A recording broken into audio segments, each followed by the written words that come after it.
How's it going, everyone? This is Tom, and on the iPhone 5S grind, carrying on the trend, I thought I'd bring you a comparison, a hardware comparison between the iPhone 5, the Galaxy S4, and the HTC One. Three very different phones, but three of the market-dominating phones are most likely to be throughout the rest of 2013, so let's just jump straight in. I'm actually not going to focus on kind of hard specs in this one. I'm just going to be talking about real-world usage of this hardware, and for the depth of each phone, they're pretty similar, I would say. None of them are particularly thick. The HTC One is probably a little bit thicker, but it's got a tapered edge, a very tapered edge, so it feels just as thin, if not thinner, than the iPhone 5 or the Galaxy S4. To give you a rough indication on the sizes of each of the phones, the HTC One and the S4 are a very similar size, actually. They're quite standard, they're quite large, but just to give you an idea of how tiny the iPhone 5S is in comparison, is it pretty much fits almost in the screen of the HTC One.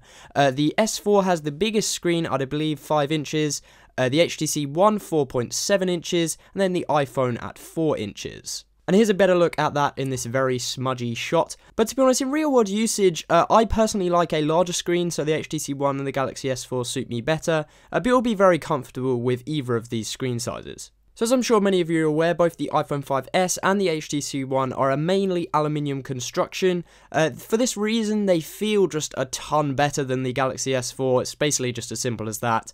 The S4 is constructed mainly out of plastic, so these just have a much more premium feel in the hand.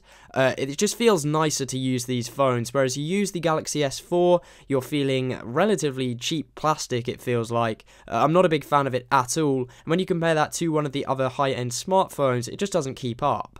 With that being said, with the S4 you have the option of a removable back, which you don't get with the others. So you can just pop the back off, it's literally just a plastic, very flimsy, but it's a plastic back, and then you can access the battery in your SIM card tray, and you can actually just bring a second battery with you, and then you don't really have any battery life issues whatsoever. So that's a huge plus from that point of view. Of course, to be honest, that's quite a subjective view though. If you are not interested in swapping out the batteries at all, then it's probably a negative that you can take the back off. It's all kind of situational. These three phones are without doubt the best phones on the market right now.